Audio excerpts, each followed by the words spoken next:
കുണ്ടലിനി എന്നൊരു പദം ഉപയോഗിക്കേണ്ടത്. എന്താണ് കുണ്ടലിനി? നമ്മൾ ഈ കാവുകളിലെല്ലാം കണ്ട് ആരാധിച്ചു വരുന്ന സർപ്പം ഈ കുണ്ടലിനി പ്രതീകമാണോ? കുടുംബത്തിലൊരു കുഞ്ഞ് ഉണ്ടായിട്ടില്ല എങ്കിൽ സർപ്പദോഷാന്ന് പറയാം. അത് ഈ എഴഞ്ഞു പോകുന്ന പാമ്പാണോ അല്ലെങ്കിൽ ഉള്ളിലുള്ള പാമ്പാണോ? കാവുകളിലെ വെളിച്ചപ്പാട് അല്ലെങ്കിൽ കോമരം, ഇതെല്ലാം ഈ കുണ്ടലിനി ഉദ്ധാപനവുമായി ബന്ധപ്പെട്ട് കിടക്കുന്ന കാര്യങ്ങളാണോ? നിങ്ങളൊരു കൈ എടുത്ത് ഇങ്ങനെ വെറുതെ ഇങ്ങനെ ഇളക്കിക്കൊണ്ടിരിക്കുക. ഒരേ ഋത്തമിലാണ് നമ്മൾ ഇങ്ങനെ ഇളക്കുന്നത് എങ്കിൽ ആ ഋത്തം കുറച്ച് കഴിയുമ്പോൾ ഓട്ടോമാറ്റിക് ആവും. നമ്മളെ കൺട്രോളിൽ നിന്ന് ഈ കൈ മാറും. കാവുകൾ എവിടെയായിരുന്നു ഉണ്ടായിരുന്നു നോക്കിയാൽ മനസ്സിലാവും. വയലിനോട് ചേർന്നാണ് കാവുകൾ ഉണ്ടാവും. വയലിൻ്റെ മധ്യത്തിലൊക്കെയാണ് കാവുകൾ ഉണ്ടാവും. ഉദാഹരണം ഉത്രാളിക്കാവ് നോക്കിയാൽ മതി. കുഞ്ഞുണ്ടാക്കണ്ട എന്നാണ് നിങ്ങൾ ഉദ്ദേശിക്കുന്നത്. നിങ്ങൾ എന്തിനത് പുറത്ത് കളയുന്നത്? അപ്പോഴാണ് ആനന്ദം സംഭവിക്കുന്നത്. അപ്പോഴാണ് ആനന്ദം സംഭവിക്കുന്നത്. അതിൻ്റെ ഒരു പ്രീ ഫിക്സ്ഡ് ആയിട്ടുള്ള നമ്മുടെ ഐഡിയ, ചിന്ത. അപ്പോഴേ ആനന്ദം സംഭവിക്കുന്നുള്ളൂ എന്ന്. അപ്പോൾ അല്ലാത്ത ആനന്ദം സംഭവിക്കുന്നതിനെ കുറിച്ചാണ് യോഗം പറയുന്നത്. നല്ല സ്നേഹത്തിലിരിക്കുന്ന കമിതാക്കൾ പരസ്പരം ഹൃദയബന്ധത്തോടെ ഇരിക്കുമ്പോൾ മറ്റേ ആൾ പറയാൻ പോകുന്ന കാര്യം ഇയാൾ ആദ്യം പറയും. അടുത്ത പോലെ ഇരിക്കണ്ട, മെസ്സേജ് അയച്ചാൽ മതി. മെസ്സേജ് അയക്കുമ്പോൾ പറയും, ഞാനിത് പറയാൻ പോയതാണ്, നിങ്ങൾക്ക് തന്നെ മനസ്സിലായി. ഞാനിത് രണ്ടുപേരും ഒരേപോലെ സിങ്ക് ചെയ്യും. ടെലിപ്പതി സത്യമാണ് എന്നുള്ള ഒരു പഠനം വായിച്ചു. അപ്പോൾ അതിനെക്കുറിച്ച് ധാരാളം പഠനങ്ങൾ നടന്നുകൊണ്ടിരിക്കുക. ബ്രെയിൻ ചില സമയങ്ങളിൽ തീറ്റാവസ്ഥ എന്നൊക്കെ പറയും. തീറ്റാവസ്ഥയിലേക്ക് പ്രവേശിക്കുന്ന സമയത്ത് ചില തരംഗങ്ങൾ ഉണ്ടാക്കുന്നുണ്ട് അത്രേ. അതിന് 1000 കിലോമീറ്റർ ചുറ്റളവ് സഞ്ചരിക്കാൻ പറ്റുമെന്ന് പറയും. നമസ്കാരം. തഥാഗത നോയറ്റിക് ആൻഡ് താന്ത്രിക് റിസർച്ച് അക്കാഡമിയും ശിവം മാസികയും സംയുക്തമായി അവതരിപ്പിക്കുന്ന ശിവം ടോക്സിലേക്ക് ഏവരെയും സ്നേഹപൂർവ്വം സ്വാഗതം ചെയ്യുന്നു. നേരത്തെ രാംജി മൂലാധാരത്തിൻ്റെ കാര്യം പറഞ്ഞ സമയത്ത് കുണ്ടലിനി എന്നൊരു പദം ഉപയോഗിക്കേണ്ടത്. എന്താണ് കുണ്ടലിനി? കുണ്ടലിനി ഇതുപോലെ ഏറ്റവും കൂടുതൽ തെറ്റിദ്ധരിക്കപ്പെടുകയും ചർച്ച ചെയ്യപ്പെടുകയൊക്കെ ചെയ്തിട്ടുള്ള ഒരു വാക്കും ആണ്. ലോകത്ത് ഏറ്റവും കൂടുതൽ വിറ്റ് പോയിട്ടുള്ള ഒന്ന് കുണ്ടലിനിയാണ്. കുണ്ടലിനി എന്ന് പറയാത്ത ആൾക്കാർ ഇപ്പം ഇല്ല. ഇപ്പം ചെറിയ കുട്ടികൾ മുതൽ പറയാൻ തുടങ്ങിയിരിക്കുന്നു കുണ്ടലിനി. കുണ്ഡത്തിൽ ലീനമായിരിക്കുന്നതാണ് കുണ്ടലിനി. മൂലാധാരമാകുന്ന കുണ്ഡത്തിൽ ലീനമായിരിക്കുന്നതാണ് കുണ്ടലിനി. ഇതും പുറത്തുള്ള ഒരു ആശയമൊന്നുമല്ല. നമ്മുടെ ശരീരത്തിൻ്റെ ഉള്ളിൽ കുണ്ടലിനി കാണാൻ പറ്റുമോ എന്ന് ചോദിച്ചാൽ അത് ഓപ്പറേഷൻ ചെയ്താൽ കാണാൻ പറ്റുമോ എന്നൊക്കെ യുക്തിവാദികൾ ചോദിക്കാറുണ്ട്. അവരോട് തിരിച്ചൊരു ചോദ്യം ചോദിക്കാനുള്ളത്, പ്രകൃതിയിൽ ഭൂമിയിൽ ഊർവരത അഥവാ ഫെർട്ടിലിറ്റി കാണാൻ പറ്റുമോ? കാണാൻ പറ്റില്ല. അത് ലബോറട്ടറി ഒക്കെ ഉപയോഗിച്ച് ഒരുപാട് ടെസ്റ്റുകളും കാര്യങ്ങളൊക്കെ ചെയ്യുന്ന സമയത്ത് അപ്പോഴും ഇത് കൂടുതലുണ്ട്, നൈട്രജൻ കൂടുതലുണ്ട്, ഫോസ്ഫറസ് കൂടുതലുണ്ട്, ഇന്നതിൻ്റെ കുറവുണ്ട് എന്നേ പറയാൻ പറ്റുള്ളൂ. പക്ഷെ അത് സമഞ്ജസമായിക്കൊണ്ട് ഫെർട്ടിലിറ്റി എന്നൊരു പ്രതിഭാസത്തിൻ്റെ ആ പ്രതിഭാസം നമുക്ക് ലാബിൽ ടെസ്റ്റ് ചെയ്യാൻ പറ്റുന്നുണ്ടോ? ഇല്ല. പകരം എന്ത് പറ്റുന്നുണ്ട്? ഫെർട്ടൈൽ സോയിലാന്ന് പറയും. അതൊരു ലോജിക്കൽ കൺക്ലൂഷൻ ആണ്.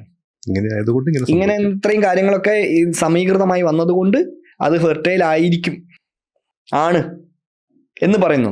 ആ തത്വത്തെ കിട്ടുന്നില്ല. ബാക്കിയുള്ള ഘടകങ്ങളെ കൊണ്ടാണ് അത് എന്നാണെന്ന് പറയുന്നത്. ഇപ്പൊ കു എന്ന വാക്കിനർത്ഥം ഭൂമി എന്നാണ്. ലം അഥവാ ലീ എന്ന വാക്കിനർത്ഥം ലീനമായിരിക്കുന്നത്. കുലത്തിൽ കുയിൽ ലീനമായിരിക്കുന്നത്. കു എന്ന ഭൂമിയിൽ ലീനമായിരിക്കുന്ന മറഞ്ഞിരിക്കുന്നത് എന്താണ്? ഫെർട്ടിലിറ്റി. ഈ ഫെർട്ടിലിറ്റിയാണ് എന്തായി മാറുന്നത്? ചെടികൾ ഫലഭൂയിഷ്ഠതയായിട്ട് മാറുന്നത്.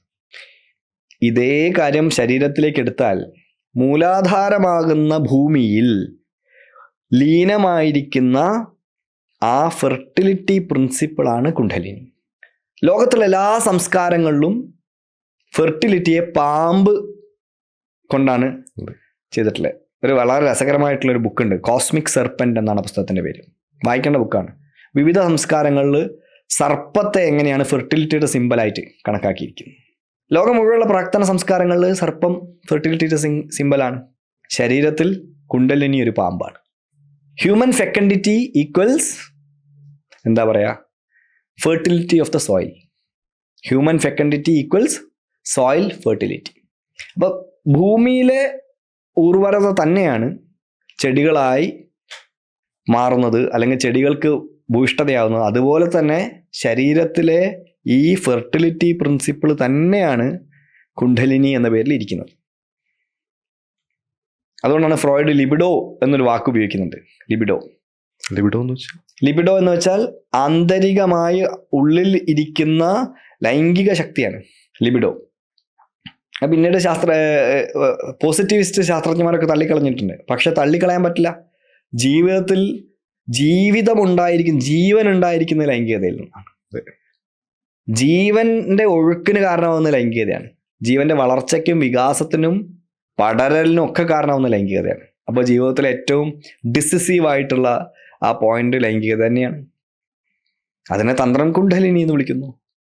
അത് 3 വളവുകളോട് കൂടി ചുറ്റിയിരിക്കുക.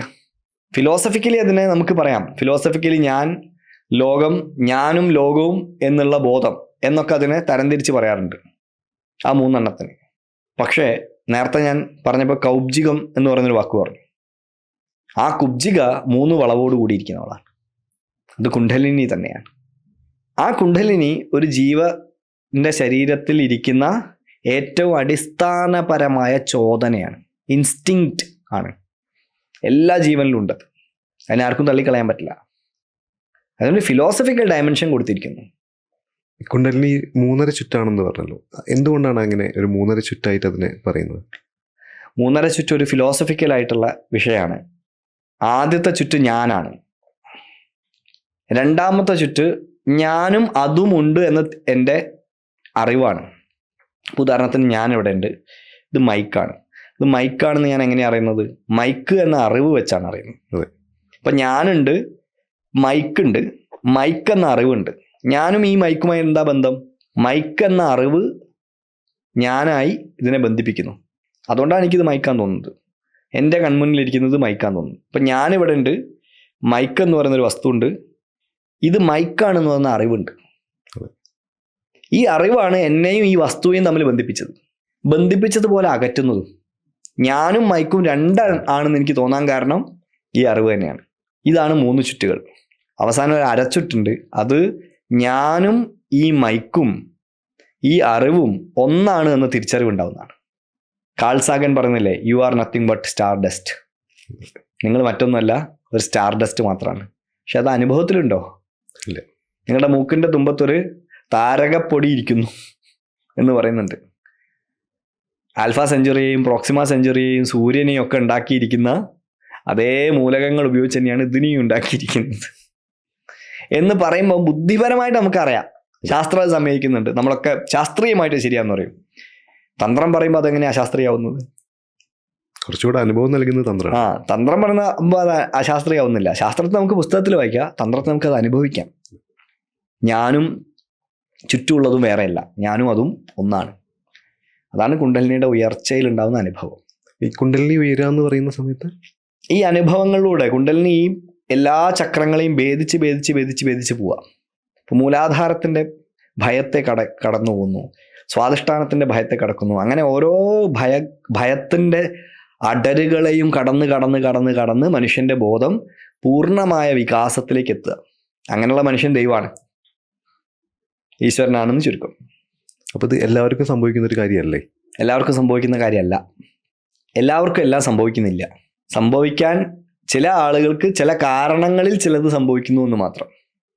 സംഭവിപ്പിക്കാൻ സാധിക്കും, പല മാർഗങ്ങളിലൂടെ സംഭവിപ്പിക്കാൻ സാധിക്കും.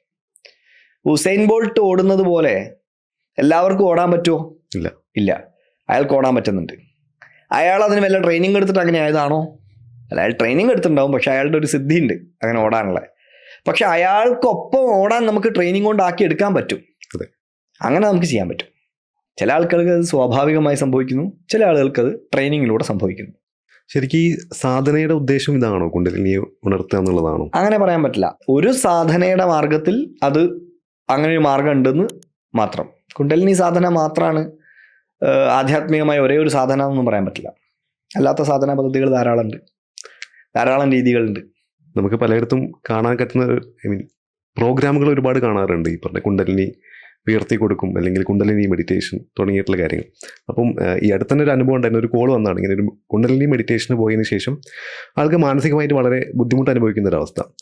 ഇത്തരം കാര്യങ്ങൾ ഒരു നല്ല ഗുരുവിൻ്റെ അടുത്തുനിന്നല്ലാതെ ചെയ്തു കഴിഞ്ഞാൽ വലിയ രീതിയിൽ അത് പ്രശ്നങ്ങൾ ഉണ്ടാക്കി, അപകടം ഉണ്ടാക്കും. തന്ത്രം അതിനെക്കുറിച്ച് കാശ്മീര ശൈവം ത്രികദർശനം വളരെ കൃത്യമായിട്ട് പറയുന്നുണ്ട്. കുണ്ടലിനി ക്രമമായിട്ടാണ് ഉയരേണ്ടതെന്ന് പറയാം. കുണ്ടലിനിക്ക് പല ഘടകങ്ങളൊക്കെ ഉണ്ട്, പല തരത്തിലുള്ള കുണ്ടലിനി ഉണ്ട്. പ്രാണകുണ്ടലിനി, പരാകുണ്ടലിനി, ചിത് കുണ്ടലിനി എന്നൊക്കെ പറയാം. അതിലേക്ക് ടെക്നിക്കലായ ഡീറ്റെയിൽസിലേക്ക് പോകുന്നില്ല. ക്രമമായാണ് കുണ്ടലിനി ഉണരേണ്ടത്. അപ്പോൾ മൂലാധാരത്തിൻ്റെ പ്രശ്നങ്ങളെ പരിഹരിച്ചിട്ടേ അത് സ്വാധിഷ്ഠാനത്തിൻ്റെ പ്രശ്നത്തെ പരിഹരിക്കാവൂ. മൂലാധാരത്തിൻ്റെ പ്രശ്നത്തെ പരിഹരിച്ചാൽ നേരെ അനാഹതത്തിൻ്റെ പ്രശ്നം പരിഹരിച്ചാൽ ഇതിൻ്റെ ഇടയ്ക്കുള്ള 2 ചക്രവും പരിഹാരമില്ലാതെ ഇരിക്കും. അതെന്തുണ്ടാകും? അത് ഇംബാലൻസ് ഉണ്ടാക്കും. അത് ഇംബാലൻസ് ഉണ്ടാക്കും. എന്തുണ്ടാക്കും? അയാളുടെ പ്രവർത്തനം ഒരു ഭ്രാന്തനെ പോലെയാവും. അതിനെ പിശാച കുണ്ടലിനി എന്ന് വിളിക്കുക. പിശാച കുണ്ടലിനിയുടെ ആവേശം. പിശാചുമായിട്ടിന് ബന്ധമില്ല, അയാളുടെ പ്രവൃത്തിയാണ് പിശാചിന് തുല്യാവുന്നത്. പിശാച് ഇതിൽ കുറ്റക്കാരനല്ല കേട്ടോ, വെറുതെ പിശാചിനെ ഇതിൻ്റെ അകത്ത് പ്രസ്ഥാനത്ത് നിർത്തണ്ടായിരുന്നു. പിശാച കുണ്ടലിനി എന്ന് പറയും. അത് കുണ്ടലിനിയുടെ റോങ് ആയിട്ടുള്ള ആക്ടിവേഷനാണ്. നേരത്തെ പറഞ്ഞ പോലത്തെ പ്രശ്നങ്ങളാണ്. ഒരാൾക്ക് പരിഹരിക്കേണ്ട പ്രശ്നം പരിഹരിക്കാതെ അതിന് ശേഷമുള്ള പരിഹരിക്കേണ്ട പ്രശ്നങ്ങൾ പരിഹരിക്കാം. അത് പ്രശ്നമാണ്. ഇപ്പം Abraham Maslow hierarchy of needs എന്ന് പറയുന്ന ഒരു ത്രികോണം മനുഷ്യന്മാരെ മുമ്പിൽ അവതരിപ്പിച്ചിട്ടുണ്ട്. ബേസിക് നീഡ്സ്, സെക്ഷൽ നീഡ്സ്, അല്ലെങ്കിൽ ഇമോഷണൽ നീഡ്സ്, ഇതിൻ്റെ മുകളിൽ സെൽഫ് എസ്റ്റീം നീഡ്സ് എന്നൊക്കെ പറയുന്ന ഘടകങ്ങൾ വെച്ചുകൊണ്ട് ഒരു മാസ്ലോസ് ഹൈറാർക്കി ഓഫ് നീഡ് ഉണ്ട്. അതിനെ നമ്മളെല്ലാവരും അംഗീകരിച്ചാണ്. ഇത് തന്നെയാണ് ചക്രം, ഇത് തന്നെയാണ് കുണ്ടലിനി. ഇപ്പം ബേസിക് നീഡ് പരിഹരിച്ച ഒരാൾ അതിൻ്റെ ഇടയ്ക്കുള്ള നീഡുകളൊന്നും പരിഹരിക്കാതെ സെൽഫ് എസ്റ്റീം നീഡാണ് പരിഹരിച്ചെങ്കിലോ അയാൾ സമൂഹത്തിൽ ഉയർന്നൊരു സ്ഥാനത്ത് കയറിയിരുന്നു. പക്ഷെ അയാളുടെ ഇമോഷണൽ നീഡും അതിൻ്റെ താഴെയുള്ള സെക്ഷൽ നീഡും ഇതൊന്നും പരിഹരിച്ചിട്ടില്ല. അപ്പോൾ അയാൾ ആ സ്ഥാനത്തിരുന്നുകൊണ്ട് അങ്ങനത്തെ പ്രവർത്തനങ്ങൾ ചെയ്യും. അപ്പോൾ അയാൾ എന്താവും? അയാളൊരു പ്രശ്നക്കാരനായിട്ട് മാറും. പിന്നീട് പലതരത്തിലുള്ള ആരോപണങ്ങളും വ്യക്തിപരമായിട്ട് ഒരുപാട് പ്രശ്നങ്ങൾ ഉണ്ടാവും. അത് എല്ലാവരും തിരിച്ചറിയാന്നുള്ളതാണ്. എളുപ്പമല്ല തിരിച്ചറിയാൻ. അനുഭവം ഉണ്ടായാലേ തിരിച്ചറിയുള്ളൂ. അനുഭവം വരുന്ന സമയത്ത് ഒരു മനുഷ്യന് തിരിച്ചറിയാവോ ഇങ്ങനെയാണ്. അത് തിരിച്ചറിവ് വരുന്ന മനുഷ്യന്മാരാണ് ഭാഗ്യവാന്മാർ. സമൂഹം അവരെ കുറ്റക്കാരായിട്ട് വിലയിരുത്തുമായിരിക്കും. പക്ഷെ അവരുടെ ഉള്ളിലൊരു ഡീപ്പറായ തിരിച്ചറിവ് ഉണ്ടായിട്ടുണ്ട്. ഇതിങ്ങനെയാണല്ലേ, ഞാൻ അൺകോൺഷ്യസ് ആയാണ് ജീവിച്ചത്. അതൊരു വലിയ കാര്യമാണ്. നമ്മൾ ഷഡ്ചക്രങ്ങളെ കുറിച്ചാണല്ലോ സംസാരിച്ചിട്ടുണ്ടായിരുന്നു. ഇതിൽ പാഠഭേദങ്ങൾ എന്തെങ്കിലും ഉണ്ടോ? 6 കൂടുതൽ ചക്രങ്ങൾ അല്ലെങ്കിൽ ധാരാളം ഉണ്ട്. 6 ചക്രങ്ങളാണ് നിയതമായിട്ടുള്ളതെന്ന് പറയാൻ പറ്റില്ല. അതിലും കൂടുതൽ ചക്രങ്ങളുടെ വ്യവസ്ഥകളൊക്കെ മറ്റു സമ്പ്രദായങ്ങളിലൊക്കെ ഉണ്ട്. അപ്പോൾ അതുകൊണ്ട് 6 ചക്രങ്ങൾ തന്നെയാണ്, 6 ചക്രങ്ങളെ പാടുള്ളൂ എന്നൊന്നും പറയാൻ പാടില്ല. ഇപ്പം നമ്മൾ സഹസ്രാരത്തിന്റെ കാര്യം പറയുന്ന സമയത്ത് സാധാരണഗതിയിൽ സഹസ്രാരം ഒരു മോക്ഷചക്രമായിട്ട് പറയാറുണ്ട്. ഈ സഹസ്രാരത്തിൽ എത്തുക എന്നുള്ളതാണോ ഒരു ലക്ഷ്യമായിട്ട് കണക്കാക്കേണ്ടത്? ആ വാക്ക് തന്നെ ഉണ്ടത്. ല ആണ് മൂലാധാരം, ക്ഷ ആണ് മുകളിലുള്ള ചക്രം. ലക്ഷ്യം എന്ന വാക്കിന്റെ അർത്ഥം തന്നെ അവിടെ എത്തുക. അപ്പൊ അക്ഷരലക്ഷ്യം ജപിക്കുക എന്നൊക്കെ പറയും. ആ ക്ഷ അക്ഷരത്തിലുള്ള 2 ആ ക്ഷയാണ്, ആ മുതൽ ക്ഷ വരെ. അതുപോലെ ലാ മുതൽ ക്ഷ വരെ, മൂലാധാരം മുതൽ സഹസ്രാരം വരെ, അങ്ങനെയൊക്കെ പറയാറുണ്ട്. അപ്പൊ ഇത് കുണ്ടലിനി സാധനയിലെ ഏറ്റവും വലിയ കാര്യം സഹസ്രാരത്തിൽ എത്തിക്കുക എന്നുള്ളത് തന്നെയാണ്. സഹസ്രാരത്തിൽ എത്തിക്കുക. പിന്നെ അവിടുന്ന് തിരിച്ചൊരു അവരോഹണമുണ്ട്, ആരോഹണമുണ്ട്, അവരോഹണമുണ്ട്. നമ്മൾ ഈ പമ്പാട്ടി ചിന്തരുടെയൊക്കെ പാട്ടുകളിലെ കൃതികളിലൊക്കെ കണ്ടത് ഈ കുണ്ടലിനി താഴെ ഇരുന്ന് അമൃതപാനം ചെയ്യുന്നതായി. എന്താണ് ആ സങ്കല്പം? അതായത് ശരീരത്തിലുള്ള എല്ലാം പ്രപഞ്ചത്തിലുണ്ട്, പ്രപഞ്ചത്തിലുള്ള എല്ലാം ശരീരത്തിലുണ്ട്. ശരീരത്തിലെ ഇപ്പോൾ പ്രപഞ്ചത്തിൽ ചെടികൾ ഭക്ഷണം ഉണ്ടാക്കുന്നുണ്ട്. ഭക്ഷണം ഉണ്ടാക്കുന്നത് ഭാരതീയ വിശ്വാസപ്രകാരം സൂര്യൻ്റെ ചൂട് കൊണ്ട് മാത്രമല്ല, ഫോട്ടോസിന്തസിസ് കൊണ്ട് മാത്രമല്ല, ചന്ദ്രൻ്റെ ചന്ദ്രിക ഏറ്റിട്ടും കൂടിയാണ്. ചന്ദ്രനെ ഔഷധീശൻ എന്നാണ് പറയാം. ഔഷധികളുടെ ഈശനാണ്. ഔഷധികളാണ് നമ്മൾ കഴിക്കുന്ന എല്ലാ ഭക്ഷണവും. ചന്ദ്രൻ്റെ ചന്ദ്രിക കൊണ്ട് ഔഷധികൾ ഭക്ഷണം ഉണ്ടാക്കുന്നു. അത് ഔഷധമാണ്, ഭക്ഷണ ഔഷധമാണ്. അത് കഴിക്കുന്ന സമയത്ത് നമുക്ക് ഓജസ് ഉണ്ടാവും. ഓജസ് ഒന്നെങ്കിൽ തേജസ്സായി മാറുന്നു, അല്ലെങ്കിൽ രേതസ്സായി മാറുന്നു. രേതസ് എന്ന് പറഞ്ഞാൽ സീമനാണ്, അണ്ടവും ബീജവുമാണ്. അത് സംയോജനം ചെയ്തിട്ടാണ് കുഞ്ഞുണ്ടാവുന്നത്. അപ്പൊ സൃഷ്ടിക്ക് കാരണമാവുന്ന എന്താണ്? ഈ ഓജസ്സും രേതസ്സും തേജസ്സൊക്കെയാണ് അല്ലേ? അത് ചന്ദ്രന്റെ ചന്ദ്രിക കൊണ്ടാണ്. ചന്ദ്രന് 15 കലകളുണ്ടെന്ന് പറയാം. 15 തിഥിയാണ്. ഇപ്പൊ ചന്ദ്രന്റെ waxing and waning phase of moon, വൃതിക്ഷയങ്ങൾ എന്ന് പറയും. എന്ന് വെച്ചാൽ എന്താ? ആദ്യത്തെ ദിവസം ചെറിയ ചന്ദ്രക്കല കാണും, പിന്നെ അത് കുറച്ച് കൂടി വരും, പിന്നെ കൂടി വരും, അവസാനം പൗർണമിയായിട്ട് വരും, 16ാമത്തെ പൗർണമിയായിട്ട് വരും. അങ്ങനെ ചന്ദ്രന് ഓരോ ദിവസവും ചന്ദ്രൻ ഇങ്ങനെ മാറ്റം വരുന്നുണ്ട്. അപ്പോൾ ഓരോ ദിവസത്തിനും ഓരോ പേരുണ്ട്. അതിൽ ദിവസത്തിൻ്റെ കല എന്നാ പറയുക, പ്രോപ്പർട്ടി, അതിൻ്റെ പേര് അമൃത എന്നാണ്. അമൃതമാണ് ഇത് ഫീഡ് ചെയ്യുന്നത്. അതുകൊണ്ടാണ് അത് എന്തായി മാറുന്നത്? അമൃതമായിട്ട് മാറുന്നത്. അപ്പൊ സീമൻ, ബീജം, ശുക്ലം, അണ്ടം, ഇത് അമൃതമാണ്. അമൃത ആയതുകൊണ്ടാണ് ജീവൻ ഉണ്ടാക്കുന്നത്. അമൃതം എന്ന് പറഞ്ഞാൽ എന്താ? മരിക്കാത്തത് എന്താ? ജീവൻ അല്ലേ? അപ്പൊ പ്രപഞ്ചത്തിൽ ചന്ദ്രൻ ഇങ്ങനെ പ്രവർത്തിക്കുന്നു. അത് തന്നെയാണ് ശരീരത്തിനും പ്രവർത്തിക്കുന്നതെന്നാണ് ഭാരതീയ വിശ്വാസം. നേരത്തെ പറഞ്ഞില്ലേ, സ്റ്റാർ ഡസ്റ്റിന്റെ കാര്യമൊക്കെ പറഞ്ഞ പോലെ.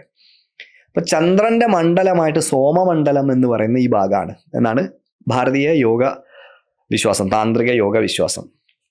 അത് പ്രകാരം എങ്ങനെയാണോ ചന്ദ്രിക താഴേക്ക് പൊഴിയുന്നത് അതുപോലെ അമൃതം ശരീരത്തിൽ പൊഴിഞ്ഞുകൊണ്ടേയിരിക്കുന്നുണ്ട്. ആ അമൃതമാണ് എന്തായി മാറുന്നത്? ഓജസ്സും തേജസ്സും രേതസ്സും ഒക്കെ മാറുന്നത്. അതാണ് അണ്ടായിട്ട് മാറുന്നത്, അതാണ് ശുക്ലായിട്ട് മാറുന്നത്, അതാണ് ഒരു കുഞ്ഞുണ്ടാവാൻ കാരണമാവുന്നത്. അപ്പൊ അത് എവിടേക്കാണ് വീണുകൊണ്ടിരിക്കുന്നത്? താഴേക്കാണ് വീണുകൊണ്ടിരിക്കുന്നത്. ഭൂമിയിലേക്കാണ് ചന്ദ്രിക വീണുകൊണ്ടിരിക്കുന്നത്. അവിടെ അത് ഫെർട്ടിലിറ്റിയാണ് അതിനെ സ്വീകരിക്കുന്നത്. ഇനി അത് ശാസ്ത്രം കുറച്ചും കൂടി ആഴത്തിലൊക്കെ പോയി അത് കണ്ടുപിടിക്കട്ടെ. ഇപ്പം എനിക്കുണ്ടോ എന്ന് അറിഞ്ഞൂടാ, ചിലപ്പോൾ ഉണ്ടാവുമായിരിക്കും, സ്റ്റഡി ഉണ്ടാവുമായിരിക്കും, നല്ല കാര്യപ്പെട്ട സയൻസ് സ്റ്റഡികൾ ഉണ്ടാവും. പൗർണമി ദിവസങ്ങളിൽ രാത്രി എന്താണ് ഭൂമി സംഭവിക്കുന്ന, ഫെർട്ടിലിറ്റിയിലെ മാറ്റം എന്നൊക്കെ പഠനങ്ങൾ ഉണ്ടായാലും അറിയാം. അത് ഇവിടെ ഈ ഫെർട്ടിലിറ്റി അത് എടുക്കുന്നത് കുണ്ടലിനിയാണ് അത് കുടിച്ചുകൊണ്ടിരിക്കുന്നത്. അപ്പൊ ശരീരത്തിൽ ചന്ദ്രനും സൂര്യനും സഞ്ചരിക്കുന്നുണ്ട്. സൂര്യനും ചന്ദ്രനും നമ്മുടെ ജീവിതത്തിൽ, നിത്യജീവിതത്തിൽ സഞ്ചരിക്കുന്നത് പോലെ സൂര്യൻ ഇങ്ങനെ പോകുന്നു, ചന്ദ്രൻ ഇങ്ങനെ പോകുന്നു, ഇത് രണ്ടും സഞ്ചരിച്ചുകൊണ്ടിരിക്കുന്നു. ഇതിനൊരു ഗമനവും ആഗമനവും ഉണ്ട് അല്ലേ? ആഗമനത്തിന് നമ്മൾ ഉദയമെന്നും ഗമനത്തിന് നമ്മൾ അസ്തമയമെന്നും വിളിക്കും. അപ്പോൾ ചന്ദ്രോദയമുണ്ട്, ചന്ദ്രാസ്തമയമുണ്ട്, സൂര്യോദയമുണ്ട്, സൂര്യാസ്തമയമുണ്ട്. നമുക്ക് അനുഭവപ്പെടുന്നത് ഉണ്ടോയെന്ന് ചോദിച്ചാൽ നമുക്ക് ആ സഞ്ചാരം ഉണ്ട്, അനുഭവപ്പെടുന്നതാണ് ഉദയാസ്തമനങ്ങൾ. അങ്ങനെ നോക്കുകയാണെങ്കിൽ ശരീരത്തിലും ഈ ഉദയാസ്തമനങ്ങളുണ്ട്. ശരീരത്തിൽ 3 നാഡി ഉണ്ടെന്ന് പറയാം. സുഷുമ്നയാണ് ആദ്യത്തെ നാഡി. സുഷുമ്നയ്ക്ക് ഇടത്ത് ഭാഗത്ത് ഇട, വലത്ത് ഭാഗത്ത് പിങ്കള. അതിങ്ങനെ പാമ്പ് പോലെ ഇങ്ങനെ പിണഞ്ഞിരിക്കുന്നു. ഈ ആധുനിക വൈദ്യന്മാരുടെ എന്ന് വെച്ചാൽ ഡോക്ടേഴ്സിന്റെ ചിഹ്നം നോക്കിയാൽ മനസ്സിലാവും. അതിലൊരു പാമ്പ് ചുറ്റിയിരിക്കുന്ന ഒരു ഇത് കാണാം. എസ്കിൾപിസ് ബാഡ്ജ് എന്നാണ് അതിന് പറയാം. അത് ഈ കാരണം കൊണ്ട് വന്നത്, അത് ഭാരതീയമായൊരു ചിന്തയാണത്. ഇവിടുന്ന് ചിലപ്പം അങ്ങോട്ട് ട്രാൻസ്ഫർ ആയതായിരിക്കാം.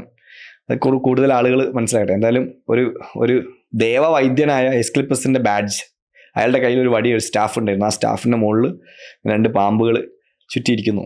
അതാണ് അവർ ഉപയോഗിക്കുന്നത്. ഞാൻ ആ ചിഹ്നവുമായിട്ടുള്ള അടുപ്പം പറഞ്ഞാണ്. ആ ഇടപിങ്കള നാഡിയിലൂടെ ചന്ദ്രനും സൂര്യനും സഞ്ചരിക്കുന്നു. ഇടയിലൂടെ ചന്ദ്രൻ, പിങ്കളയിലൂടെ സൂര്യൻ. ഇത് സ്വാഭാവികമായിട്ട് ഒരു യുക്തിവാദിക്ക് ചോദിക്കുക, നിങ്ങളുടെ ശരീരത്തിലൂടെ ചന്ദ്രനും സൂര്യനും സഞ്ചരിക്കുന്നുണ്ട്, വെറുതെ വിവരക്കേട് പറയരുതെന്ന് പറയാം. പക്ഷേ പിങ്കളയിലൂടെ സഞ്ചരിക്കുന്നത് എന്താണ്? പുറത്തേക്ക് പോകുന്ന ശ്വാസം ചൂടുള്ളതാണ്. അതാണ് സൂര്യശ്വാസം. ശരീരത്തിൻ്റെ ഊഷ്മാവിനെ മുഴുവൻ വഹിച്ചുകൊണ്ടാണ്, പിന്നെ ഫ്രിക്ഷൻ ഉണ്ട്, വഹിച്ചുകൊണ്ടാണ് അത് പുറത്തേക്ക് പോകുന്നത്. അത് ചൂടോടെ, നിശ്വാസം ചൂടുള്ളതാണ്, അതാണ് സൂര്യശ്വാസം. അകത്തേക്ക് എടുക്കുന്ന ശ്വാസം പുറത്തുനിന്ന് വരുന്നതാണ്, അത് തണുപ്പുള്ളതാണ്, അതാണ് ചന്ദ്രൻ, അതാണ് ചന്ദ്രശ്വാസം. അത് ഇടയിലൂടെയും പുറത്തേക്ക് പോകുന്ന പിങ്കളയിലൂടെയും സഞ്ചരിച്ചുകൊണ്ടിരിക്കുന്നു. അപ്പോൾ ചന്ദ്രസൂര്യന്മാരിങ്ങനെ ശരീരത്തിലൂടെ സഞ്ചരിച്ചുകൊണ്ടിരിക്കുന്നുണ്ട് എന്ന് ഭാരതം പറയുന്നത് അതിനെ കൊണ്ടാണ്. ഇതിനെ 2 അക്ഷരമാക്കിയ ഹ ഠ എന്ന 2 അക്ഷരമാണ്. ഇതിനെ തമ്മിൽ യോജിപ്പിച്ചാൽ ഹഠയോഗമായി. അതുകൊണ്ട് അതിനാണ് ഹഠയോഗം എന്ന് വിളിക്കുന്നത്. അതാണ് പ്രാണവിദ്യ. ആ പ്രാണവിദ്യ ചെയ്യുന്ന ഒരാൾ സ്വാഭാവികമായിട്ട് എന്ത് ചെയ്യുന്നു? സ്വാഭാവികമായിട്ടും ഈ രേതസിൻ്റെ, അതായത് ശുക്ലത്തിൻ്റെ പുറത്തേക്കുള്ള ഒഴുക്കിനെ തടസ്സപ്പെടുത്തുന്നത് എന്താ? കുഞ്ഞുണ്ടാക്കണ്ട എങ്കിൽ, ചോദ്യമാണേ, കുഞ്ഞുണ്ടാക്കണ്ട എങ്കിൽ, കുഞ്ഞുണ്ടാവലാണല്ലോ ശുക്ലസ്ഖലനത്തിന്റെ ഉദ്ദേശം. അതെ. പക്ഷെ നമ്മുടെ എല്ലാ രതിയും കുഞ്ഞുണ്ടാക്കാൻ വേണ്ടിയാണോ? അല്ല. അങ്ങനെയെങ്കിൽ കുഞ്ഞുണ്ടാക്കണ്ട എന്നാണ് നിങ്ങൾ ഉദ്ദേശമെങ്കിൽ നിങ്ങൾ എന്തിനാ ഇത് പുറത്ത് കളയുന്നത്? അപ്പോഴാണ് ആനന്ദം സംഭവിക്കുന്നത്. അതിൻ്റെ ഒരു പ്രീ ഡിറ്റർമൈൻ അല്ലെങ്കിൽ പ്രീ ഫിക്സ്ഡ് ആയിട്ടുള്ള നമ്മുടെ ഐഡിയ, ചിന്ത. അപ്പോഴേ ആനന്ദം സംഭവിക്കുന്നുള്ളൂ എന്ന്. അപ്പോൾ അല്ലാത്ത ആനന്ദം സംഭവിക്കുന്നതിനെ കുറിച്ചാണ് യോഗം പറയുന്നത്. ബയോളജിക്കലി നോക്കുകയാണെങ്കിൽ നിങ്ങൾ കുഞ്ഞുണ്ടാവണ്ട എന്നാണ് നിങ്ങൾ ഉദ്ദേശമെങ്കിൽ, നിങ്ങളുടെ ഒരു ഇറ്റ് ശുക്ലത്തെ, സീമനെ ഉണ്ടാക്കാൻ വേണ്ടി ശരീരം എടുക്കുന്ന എഫേർട്ട് എത്രയാണെന്നറിയും? ശരീരം എത്ര ന്യൂട്രിയൻസിനെയും പ്രോട്ടീൻസിനെയും അമിനോ ആസിഡ്സിനെയും എന്തൊക്കെയോ കാര്യങ്ങളെ സമാഹരിച്ച് കൊണ്ടുവന്ന്, അതിൻ്റെ പല കാര്യങ്ങൾക്ക് ഉപയോഗിക്കേണ്ട സാധനത്തെ കൊണ്ടുവന്നിട്ട് അത് കുറച്ച് ശുക്ലാക്കി തരിക. കാരണം എന്താ? അത് ജീവനെ വഹിക്കുന്ന ഒരു വാഹിനിയാണ്. അതിൽ ഇത്രയും ഘടകങ്ങൾ ഉണ്ടാവണം.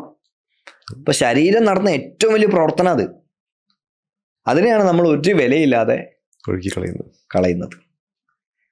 അപ്പൊ യോഗം പറയുന്നത് ശരിയല്ലേ? നിങ്ങൾ വീര്യ സംരക്ഷണം ചെയ്യൂ എന്ന് പറയുന്നത് ശരിയല്ലേ?